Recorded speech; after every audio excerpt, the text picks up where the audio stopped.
श्री सद्गुरुनाथ महाराज की जय। संत श्री भानुदास पैठण येथे एक ब्राह्मण राहत असे। त्याने बहुत दिवस सूर्योपासना केल्यावर त्यास एक पुत्र झाला। त्याचे नाव त्याने भानुदास असे ठेवले। भानुदासाचा स्वभाव फार खेळाडू होता।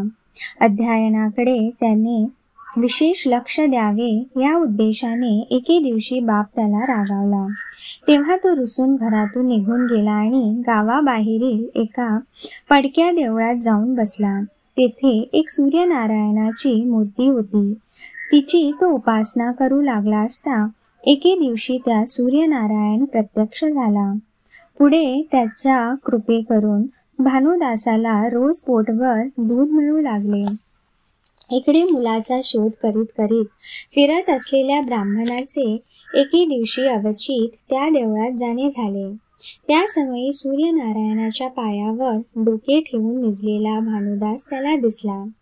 त्याने त्याला उठवून अनेक प्रकारे समजून घालून घरी आणले व मायापाशात अडकविण्याच्या उद्देशाने लवकरच त्याचे लग्न केले। त्यानंतर उदरभरणार्थ काहीतरी तू व्यवसाय कर असे सांगून बापाने त्यास 200 रुपये दिले। त्यावर भानुदासाने पैठण येथे कापडाचे एक दुकान घातले। भानुदासाच्या दुकानात जास्त गिराईक येत असलेले पाहून इतर व्यापारी त्याचा मत्सर करू लागले। तरी भानुदास सर्वांशी सरळ वागत असत। एके दिवशी काही व्यापाऱ्यांबरोबर भानुदास बाजाराकरिता परगावी गेले। तेव्हा एका विठोबाच्या देवळात सर्वजण उतरले। रात्री इतर सर्व व्यापारी निजले आणि भानुदास मात्र मारुतीच्या देवळात कीर्तन ऐकण्यास गेले। त्या समयी व्यापाऱ्यांनी भानुदासाचे कापड चोराने नेले असे सांगण्याच्या बेत करून कापडाचे दिंड एका खाचेत लपवून ठेवले आणि त्यांचा घोडा सोडून दिला। इतक्यात भक्तवत्सल प्रभू ब्राह्मण वेशाने तेथे आला व त्याने भानुदासाच्या घोड्याला अडविले आणि त्याला धरून तो तसाच वाटेत उभा राहिला। दुष्ट बुद्धीला शिक्षा देणे हा देवाचा न्याय असल्यामुळे त्याच रात्री व्यापाऱ्यांचा सारा माल चोरांनी लुटून नेला। देवाच्या कृपेने फक्त भानुदासाचे कापड मात्र बचावले। कीर्तन आटोपून भानुदास येत आहेत तोच रस्त्यावर त्यांना गाठून देवाने त्यांचा घोडा त्याच्या स्वाधीन केला व आपण अदृश्य झाला। भानुदास देवळात आले तोच त्या व्यापाऱ्यांनी भानुदासाचे कापडाचे दिंड आणून दिले आणि आपल्या अपराधाबद्दल देवाने आपणास कशी शिक्षा केली याबद्दल सर्व हकीकत सांगून खेद प्रदर्शित केला। आपल्यासाठी देवाने श्रम घेतले याबद्दल भानुदासांना अतिशय वाईट वाटले। पुढे ते पंढरीचे वारकरी बनले। विद्यानगरीचा रामराजा एकदा पांडुरंगाच्या दर्शनासाठी पंढरपूरला गेला होता। पांडुरंगाला पाहून त्याला अत्यंत समाधान झाले, म्हणून आपल्या विद्यानगरीला येण्याबद्दल त्याने पांडुरंगाला विनंती केली। तेव्हा पांडुरंग म्हणाला, मी आज तुझ्या बरोबर येईन, पण पुढे एखादा माझा भक्त जर मला बोलवायला येईल तर मात्र त्याच्या बरोबर मला जावे लागेल। या गोष्टीला राजा कबूल झाला। त्यावर त्याने पांडुरंगास विद्यानगरीला नेऊन तेथील देवळात त्याची स्थापना केली। रोज पांडुरंगाची पूजा राजा स्वतःच करीत असे। पूजा जरी षोडशोपचारे चालत होती तरी भक्तिभाव आणि शुद्ध प्रेम यांच्या अभावी थोडक्याच दिवसात विद्यानगरीतील वास्तव्य पांडुरंगाला कंटाळवाणे झाले। संतांच्या प्रेमाची आठवण होऊन परत पंढरीस आपले कधी जाणे होईल असा त्यास ध्यास लागून राहिला। पुढे आषाढी एकादशीच्या यात्रेला पंढरपुरात जेव्हा सर्व संतांचा मेळा जमला तेव्हा त्या सर्वांना पांडुरंग मूर्तीच्या अभावी सगळी पंढरी दैन्यवाणी दिसू लागली।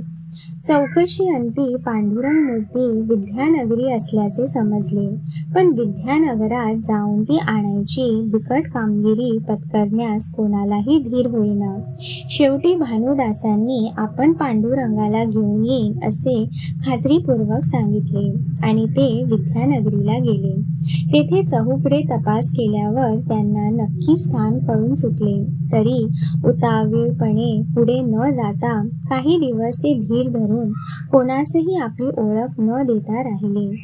एके दिवशी रात्री शेजारतीनंतर कुलुपे लावून जेव्हा पुजारी देवळातून बाहेर पडला, तेव्हा हळूच भानुदास मंदिराच्या दारापाशी जाऊन हात जोडून उभे राहिले आणि म्हणाले, हे पांडुरंगा, भक्त काम कल्पद्रुम, हे तुझे बिद्र आहे ना? तुझ्या झोपडीपुढे मी असाच निरंतर उभा राहीन असे तू कुंडलिकास वचन दिलेस ना? तर मग त्या वचनाचा तुला विसर पडला की काय? भक्ता वाचून तुला चैन पडत नाही, म्हणून मी आलो तुला बोलवायला. आता चल माझ्या बरोबर, नाही तर मी इथून परत जाणार नाही. इतक्यात कुलुपे आपोआप उघडली व दारे खुली झाली. देवाची करणी अगाध असल्याने त्या समयी द्वारपालांना अगदी गाढ झोप लागली. भानुदास आत गेले तोच पांडुरंगाने सद्गतीत होऊन भानुदासास प्रेमालिंगन दिले आणि आपल्या गळ्यातील नवरत्नांचा हार त्याच्या गळ्यात घातला. थोड्या वेळाने भानुदासांना पांडुरंग म्हणाले, मी तुझ्याबरोबर नक्की येईन, पण ही गोष्ट कोणासही सांगू नकोस. सध्या बाहेर जा.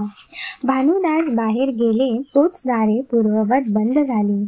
प्रातःकाळी राजा जेव्हा काकड आरतीला देवळात आला तेव्हा त्याला देवाच्या गळ्यातील हार दिसेना. चहूकडे बंदोबस्त असून असे कसे घडले याबद्दल राजा मोठ्या विचारात पडला.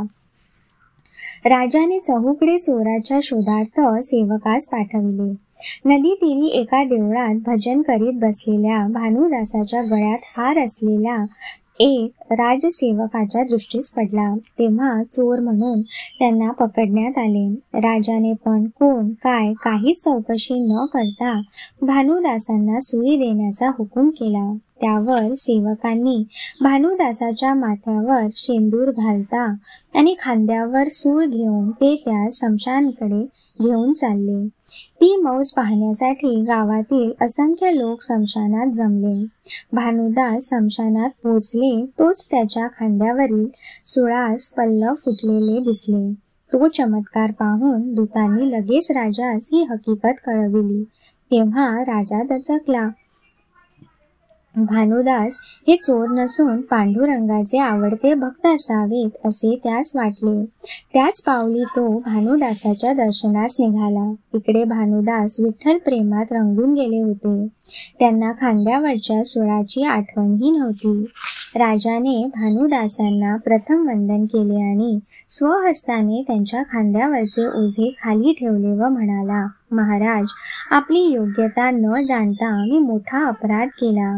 आपण एकवार माझ्यावर कृपा करा. असे म्हणून राजा भानुदासांना विठ्ठल मंदिरात घेऊन गेला. राजाने देवाजवळ क्षमा मागताच पांडुरंग म्हणाला, राजा, माझ्या अटीप्रमाणे मी भानुदास बरोबर आता चाललो. तू माझे सतत स्मरण करीत सुखाने राज्य कर.